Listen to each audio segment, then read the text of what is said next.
Welcome to Echoes of the Unseen. Before we begin, be sure to subscribe to our channel and like the video. We'd love to know where you're from and what time you're watching this. So leave it in the comments. When you're ready, get comfortable and relax. The last sliver of the sun died behind the canopy an hour ago, but the cold had been here for much longer. A heavy, wet blanket draped over everything. I stopped seeing the trail when the trees decided they were bored of linear paths. It wasn't just dark. It was a total absence of light that felt intentional. Every sound I tried to make, a cough, a shuffling step, was swallowed immediately by the thick, sound-dampening mist. Only the drip of water survived. I checked the flashlight again. The glass was cracked, and the beam was less alight and more a bruised, sickly yellow stain that barely reached 2 feet in front of me, just enough to show me I was surrounded. My feet ached, but stopping felt dangerous. Every time I paused to catch my breath, the silence became aggressive, pressing against my eardrums until I could hear the frantic, thin pulse in my own neck. The woods were an endless emerald wall, and I was running the length of it, looking for a door that simply wasn't there. I had passed the same oddly twisted spruce 3 times now. I knew I had. It wasn't just shifting. It was closing in. I could feel the distance between the trees shrinking, the air growing thick and hot despite the cold. It was watching my confusion like a predator watches a trapped insect. I whispered my name, Ilara, just to prove I still had one. The mist didn't absorb it this time. It seemed to hold on to the sound, stretching it, echoing it back to me in a breathy, unfamiliar voice. Fear is supposed to make you run fast. Mine made me run in place. I was moving, but I was gaining no ground. This place wanted my exhaustion. It was feeding on the dread that made my stomach churn. Then the sound, not a footstep, not a twig snap, but a low subterranean vibration, like the entire forest was inhaling, dragging its breath deep into the earth. And for a moment, the ground felt soft. My flashlight flickered, dying for a longer moment this time. When it came back on, the path I thought I was following, a slight dip between 2 boulders, had vanished. Only solid, vertical mossy bark remained. I started talking to it, the woods, begging, "Please, just let me see the sky. I don't need a road, just a star, just proof that up is still up." That's when I saw the light. Not the moon, not my broken beam. A faint, distant, unnatural flicker of orange red. The color of old blood and dying embers, deep within a clearing I hadn't seen before. It was a lie. I knew it was a lie. Nothing good could burn with that color in a place so soaked in dread. But the alternative was this endless, cold, shifting prison. I started walking toward the ember light. With every step, the woods seemed to cheer. The branches above me scraped together. not in a gentle wind, but in a dry, rattling applause. They were pleased I had chosen their specific direction.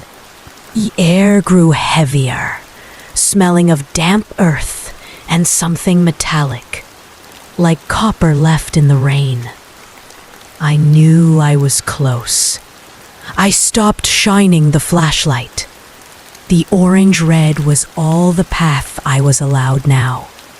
The clearing wasn't a clearing. It was an arrangement. The trees here were thicker, older, their bark almost black, and they were lined up in a perfect, unnatural circle around the source of the light. And in the center wasn't a fire. It was a pool, a dark, still reflecting pool of water that had captured the last broken light of the moon and turned it that sick blood orange color. I leaned in, not to drink. The surface was too viscous, too still, but to see what the woods wanted me to see. My own reflection looked back, but it wasn't me. It was me, but older, impossibly weary, with thin trails of dark water weeping from my eyes. The reflection was smiling, a slow, deep, impossible smile of cold satisfaction. I stumbled backward, the rough bark of a tree catching my anorak. I finally understood the truth. The woods didn't want me to get lost. It wanted me to find the worst thing that could possibly be found. The silent applause of the branches returned, louder now, a dry, maddening rattle. The air around the pool grew colder, the scent of copper overwhelming. The woods were celebrating their success. I closed my eyes and whispered again, not my name this time, but the word for home. It sounded thin and pointless in the face of this powerful, quiet malice. I opened my eyes. The trees in the circle hadn't moved. The pool was still there. But the path out, the path I used to enter this terrible place, had also vanished. It was a complete, perfect enclosure. My legs refused to move. I sank to my knees, resting my face against the heavy, damp fabric of my anorak sleeve. The cold no longer mattered. The dread was a physical weight, pinning me to the earth. I am here now. This is where the woods wanted me. Not dead, but present. A silent, terrified witness to its quiet, endless malice. And the water in the pool still smiles. Don't move yet. The next story is already waiting in the dark. The university library smelled of stale coffee and desperation. Now, at 2 a.m., the subway car was just cold steel and the hum of the third rail. I pressed my forehead against the glass, trying to blur out the endless black tunnel rushing past. It had been a long week. I was trying to convince myself I was only seeing things, that the strange flicker far behind us was just a signal light or a trick of the carriage's dirty window. My chest tightened. A familiar, unwelcome guest. The flickering became a constant presence. Not a dot, but a shimmer. It was too bright, too solid for a normal light, like something had ripped a hole in the fabric of the tunnel. It wasn't getting closer, but it wasn't falling behind either. I pulled my hood lower, trying to disappear into the cheap synthetic fabric. It's impossible, I thought. I'm tired. I'm just projecting my panic onto the landscape. But the air in the carriage felt suddenly thinner, colder. The train groaned, finally slowing for my stop, the last stop on the line. I didn't look back again, just bolted for the sliding doors. But I felt the heat, the brilliant, corrupted white on the small of my back as I stepped out onto the platform. The platform was deserted, the air thick with the smell of ozone and damp stone. I ran. The sound of my worn sneakers echoed, a drumbeat of pure adrenaline. A soundless, low thrumming vibrated up through the concrete and into my teeth. I glanced back. A mistake. It wasn't running. It was drifting. It was patient. And it was exactly halfway down the platform, a glowing, brilliant star in a concrete purgatory. Up the stairs, 3 at a time. I could feel my lungs burning, but the terror was a hotter fire. I didn't know what it wanted, only that I was the reason it was here. I was the one who had brought it out of the dark. I reached the glass exit doors. I pushed through, blinking in the sudden shift from sickly yellow to the deep, oppressive blue of the suburban night. I saw the light, reflected perfectly, horribly, in the polished brass of the door handle. My street was quiet, too quiet. Just the sound of my own ragged breathing and the occasional drip of water from an awning. The trees were skeletal, their shadows stretching and merging like grasping hands. I took 3 fast steps and risked a look over my shoulder. It was on the street corner. It wasn't the reflection anymore. It was really there, hovering above the wet asphalt, illuminating the condensation on the parked cars. I started running again, a blind, desperate sprint toward the only place I knew felt safe. My house.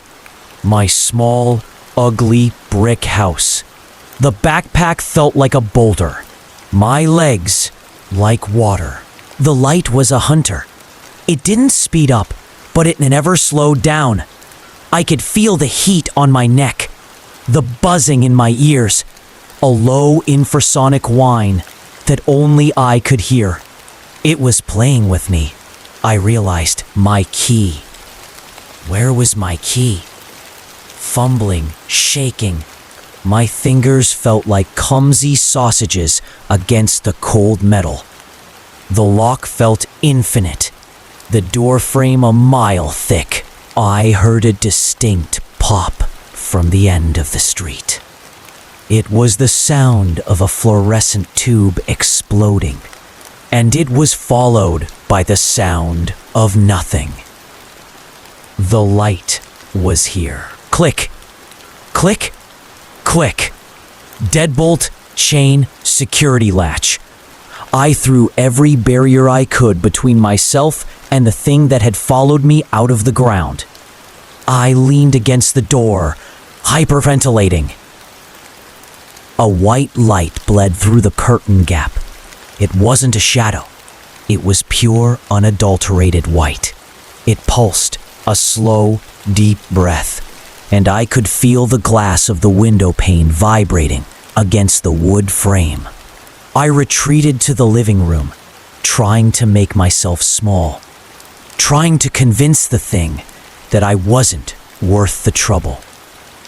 It was a stupid child's logic, but my adult mind had fled. The light was moving, slowly, deliberately. It traversed the perimeter of the house like a monstrous, luminous snail. I heard a faint sizzle as it passed the aluminum siding. I heard a low crack.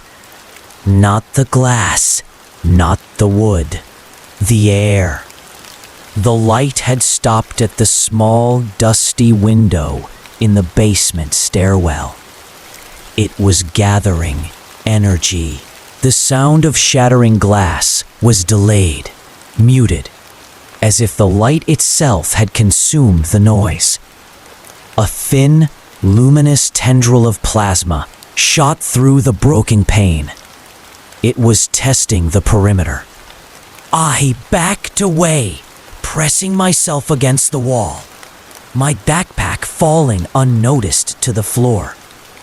The tendril expanded, quickly becoming the full, brilliant, malevolent sphere, filling the small space with an agonizing white heat. It didn't rush. It merely floated, an impossible star born from the subway depths. I could see into it now. Not a sphere of light, but a sphere of impossibly compressed, corrupted space. And reflected in its heart, I saw myself. Not myself as I am now. Myself as I was on the subway platform, looking back. Myself as I was 5 minutes ago, fumbling with the keys. The light wasn't following me home. It was following all the moments of my fear, bottled and condensed, and as it drifted closer, the humming finally stopped. The cold was gone. There was only the heat, the brilliant white, and the final, certain knowledge that I hadn't seen the tunnel light at all. I had simply become it. Don't move yet. The next story is already waiting in the dark. Woods had always been a quiet cathedral, a place where the world's frantic edges softened. I walked for hours, letting the smell of damp earth and decay fill my lungs. I wasn't looking for anything, just lost in the silence. Then I saw it. A shadow that didn't move with the sun. It was an oak, impossibly huge, its canopy blotting out the little light that made it this far. It felt less like a tree and more like a ruined tower. But the true horror wasn't its age or size. It was the wound at its base, a perfect oval puncture, a hollow that swallowed the light. The inside was not merely shadow. It was a black, velvet void, utterly devoid of reflection or dimension. My mind refused to assign it a depth. I stood there for 5 full minutes, watching, waiting for a breeze to disturb the leaves inside, for a moth to flutter out. Nothing. Then it came, faint but so deliberate. Knock. Not a branch falling, not a bird. I told myself it was settling wood, the work of a beetle, a stone rolling, but the rhythm was wrong, too measured. Knock, knock.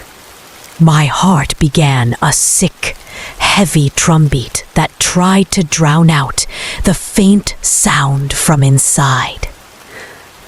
I should have turned and walked away, but the mystery, that cold, irrational hook, had sunk itself deep. I had to know what was making the sound.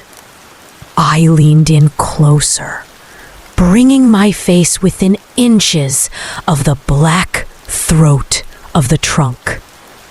The smell was ancient and cold, like turned stone and wet burial cloth. The knocking had stopped. The silence was heavier than before, suffocating. I held my breath, listening for any sign of life. And then a shift, a subtle, unnatural movement deep within the void. Not a creature, but a slow, viscous, non-reflective ripple. It suggested something too large, too indistinct to be contained. A mechanism, perhaps, or an entity that didn't belong in 3 dimensions. I fumbled for my phone, a foolish attempt to fight the darkness with a manufactured, insignificant beam. The light died instantly, swallowed by the blackness as if it were a physical membrane. The void was not empty space. Then the sound started again. Not a knock, a scrape. Like wet stone dragging across aged bone, followed by a faint, wet hiss.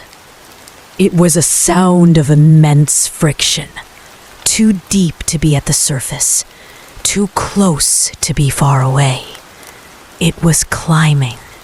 Panic seized my chest, a cold fist squeezing the air from my lungs.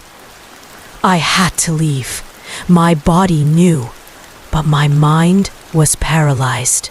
I forced the first step back, one slow, grinding movement away from the throat of the horror. My eyes never left the opening. The scrape ceased. For a single terrifying second, the forest was utterly silent, magnifying the wet, rapid thump of my own heart. Thud! A single monumental knock.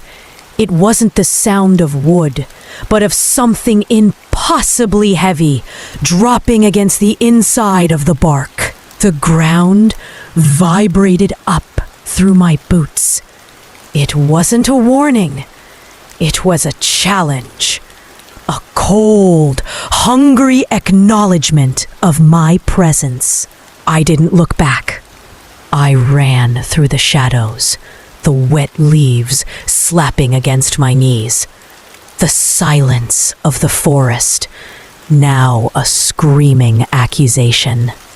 I stopped 100 yards away, leaning against a separate normal tree, gasping. The silence returned, but the question remained, burning and irrevocable. What had it been, trapped and knocking, inside the hollow of the old oak? Don't move yet. The next story is already waiting in the dark. The sign says closed, but it doesn't say why. I know why.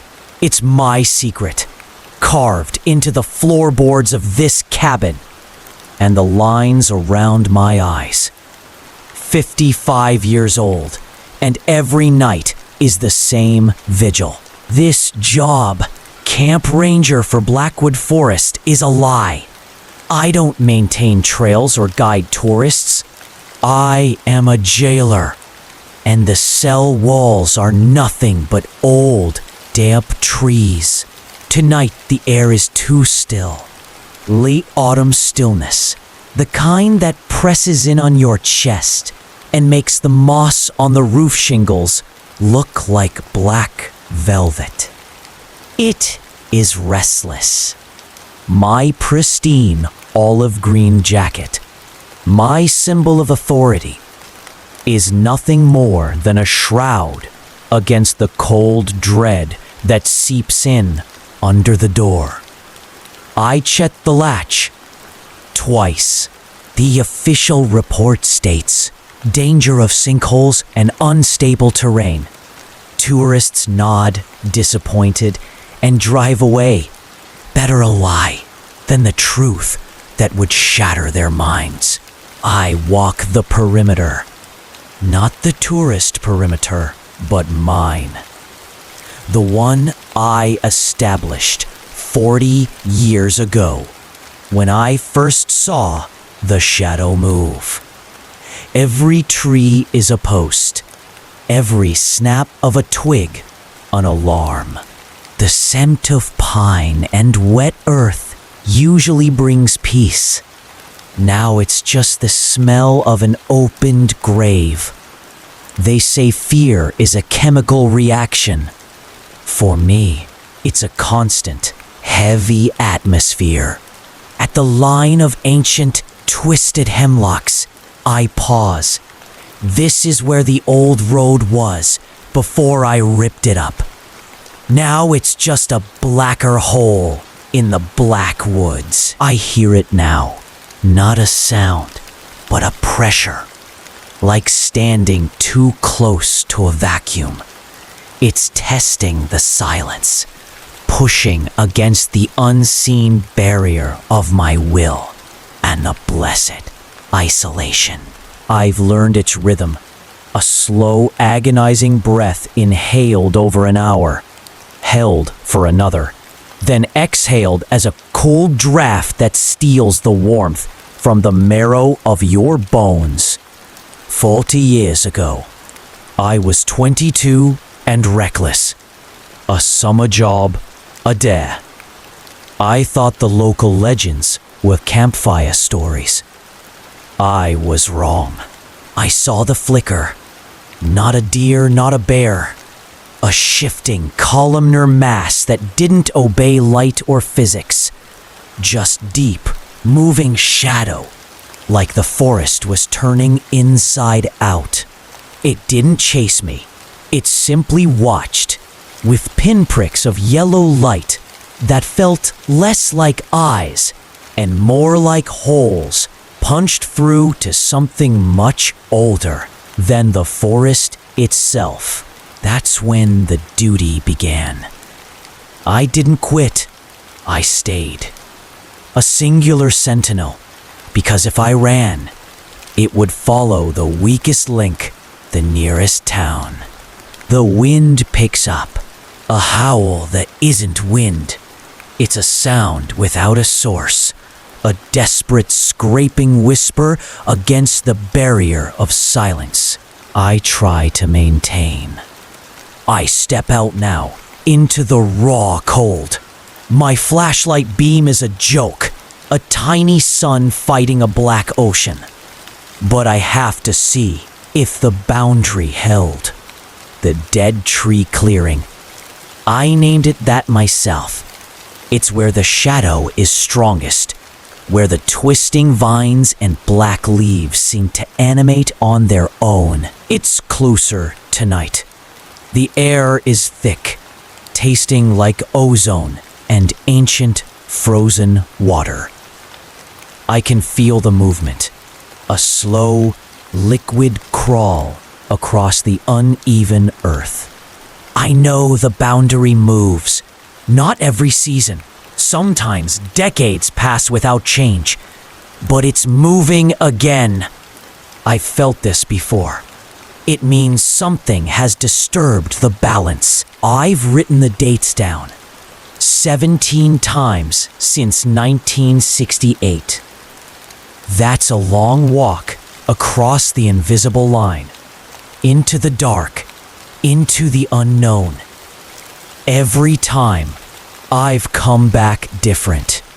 But I'm not entirely myself anymore. None of us are. We're fragments of what was, mixed with what shouldn't exist. Maybe that's the true horror. losing yourself piece by piece, cycle by cycle. The boundary is moving faster now. I can feel it.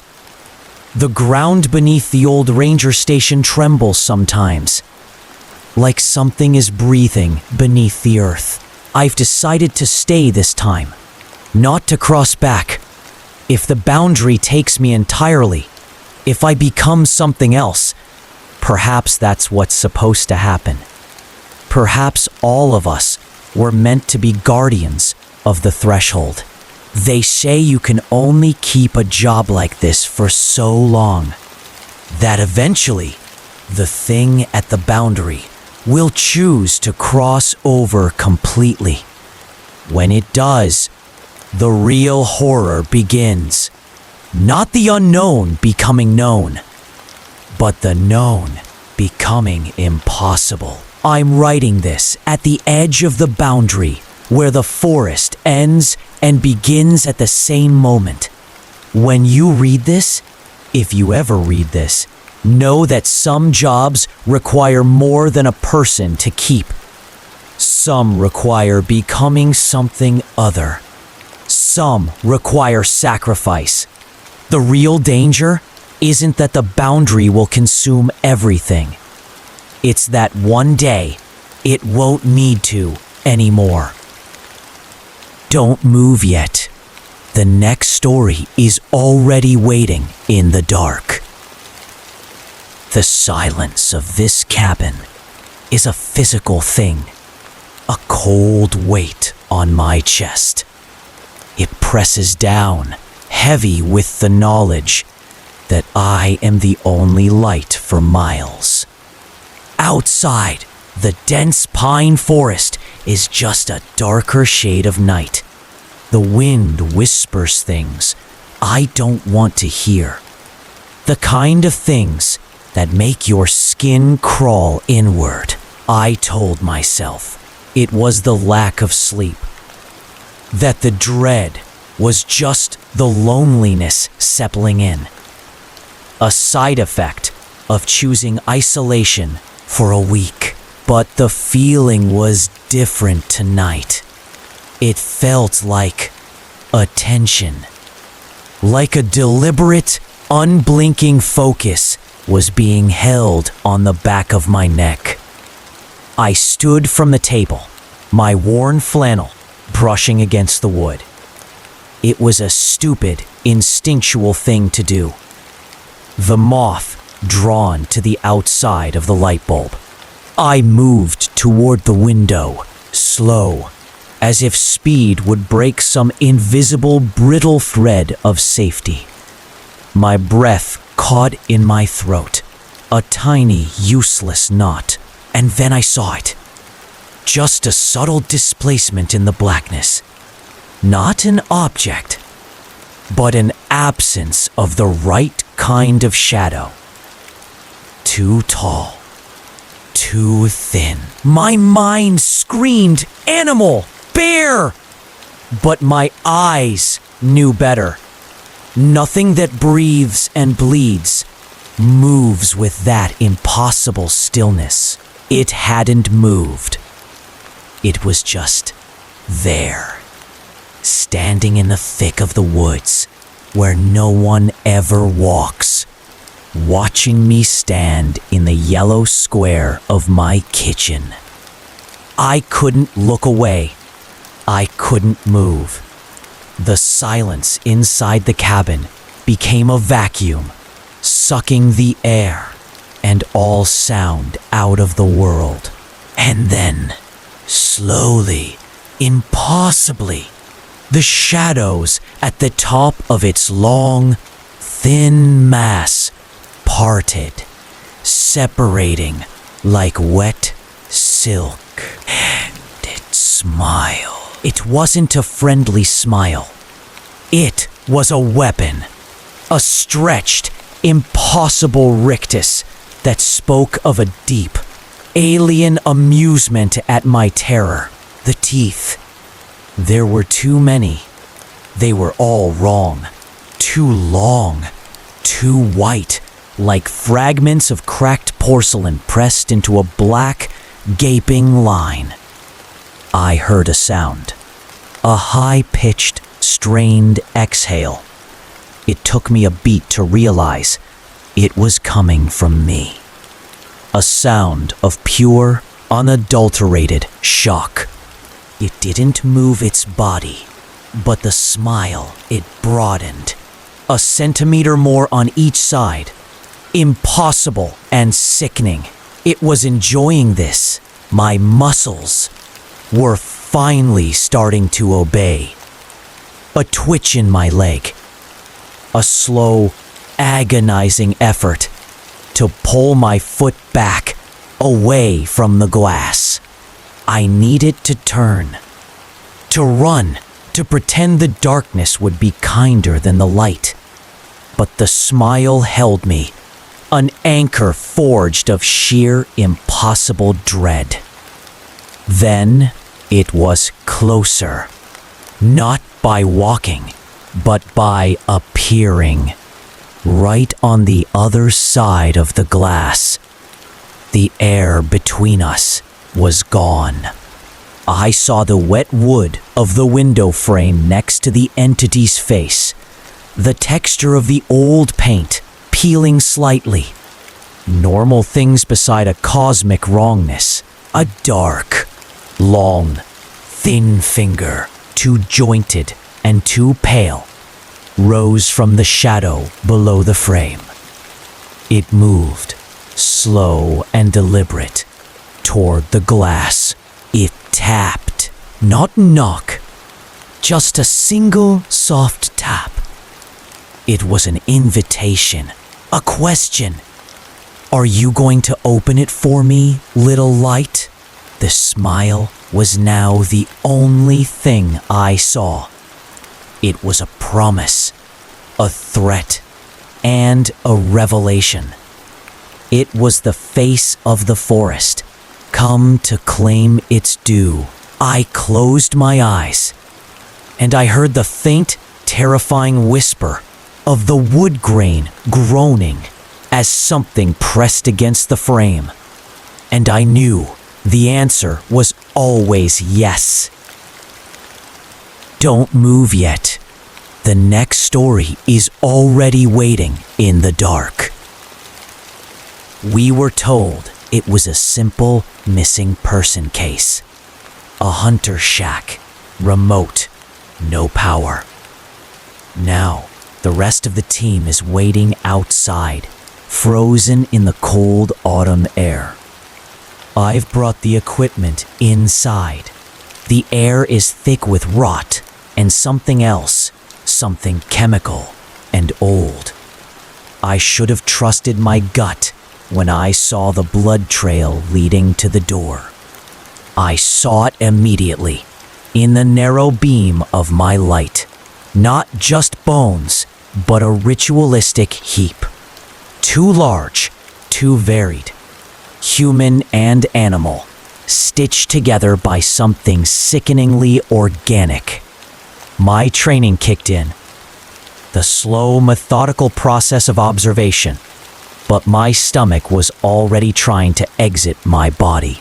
It was the journal, resting atop the mess, that broke the forensic spell. It wasn't the evidence I needed.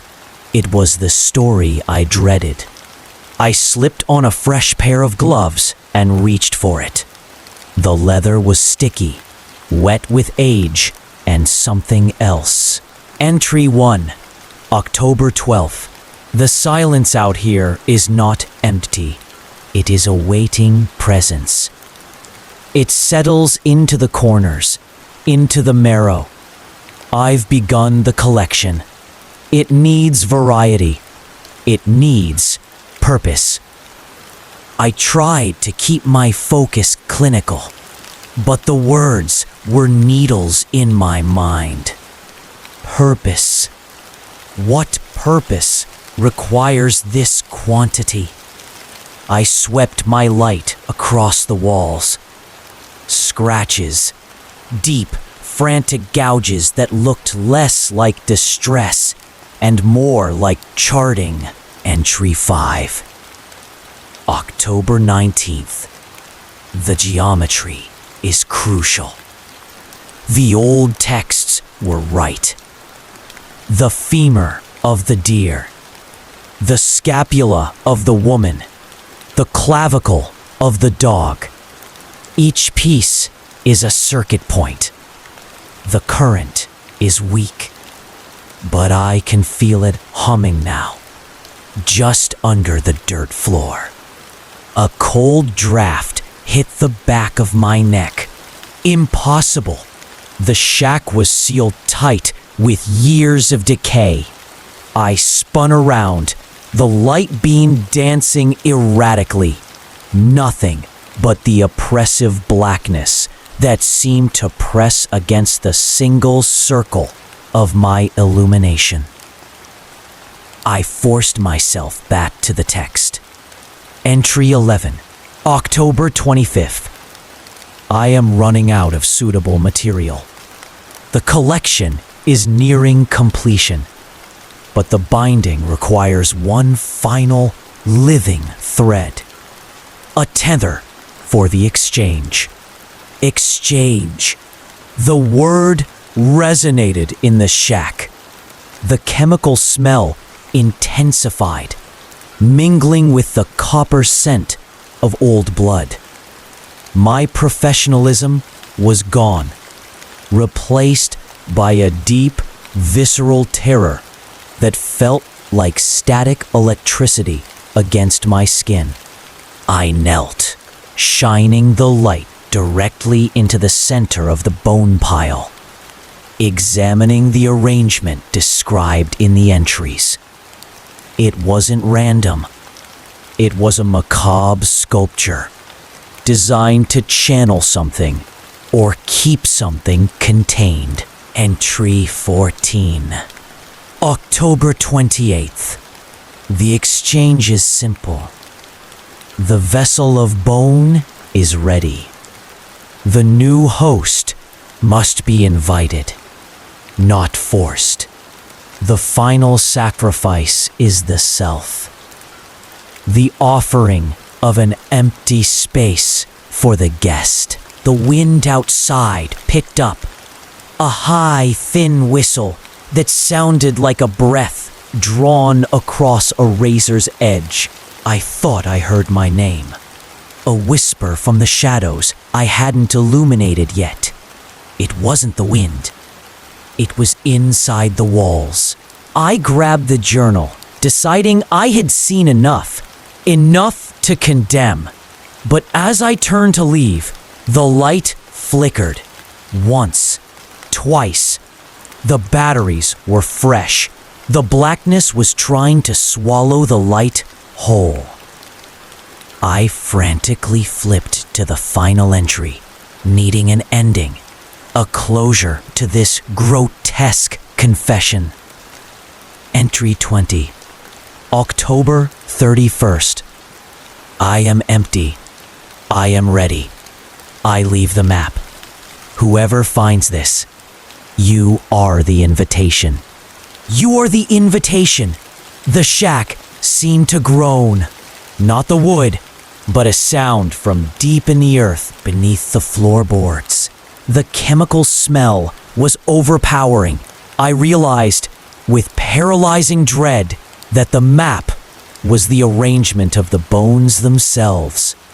The fear became tangible. It was a cold pressure, like being submerged in freezing water. I could see my breath now, a thin mist in the circle of the flashlight. But it wasn't cold. It was the chilling presence of the guest. I started backing away, my boots crunching on something that wasn't dirt. Small, brittle bones that had scattered from the main pile. I didn't look down. I couldn't break eye contact with the center of the arrangement. Then I saw it. A faint, almost imperceptible shadow shift inside the concave of a human skull in the bone pile. It wasn't a trick of the light. It was a deeper, unnatural blackness. A movement that defied physics. I opened my mouth to scream, but only a dry, rattling gasp came out. My glasses fogged slightly from the sudden spike of adrenaline. I turned and ran for the door, the journal still clenched in my hand. The door was jammed. Of course, it was jammed. The wood had swollen, or something had moved to block it.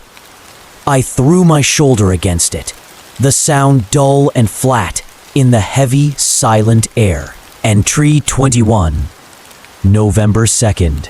It's always the ones who seek the truth. They bring the light. They shine the invitation. They are the Purfair's fresh vessel. I stopped fighting the door. I looked back at the pile of bones. It wasn't menacing anymore. It looked settled, expectant. The guest was in the room, and I had been fighting the wrong exit. I dropped my flashlight. It rolled, the beam swinging wildly before settling on the ceiling, casting the entire shack in a strange, sickly overhead glow. I could finally see the full terror of the interior. I let the journal fall to the floor. Its leather cover split open, revealing the final, clean script. Welcome home. I felt a cold, empty peace settle into my chest. The search was over. The host was found. The team is still waiting outside, frozen in the cold autumn air. They will come in eventually. And when they do, they will find an empty host seated politely next to a familiar, inviting pile of bones. Like this video before something in the dark likes you. Subscribe now or you'll miss the next scream. And comment below if you dare. Tell me your worst fear.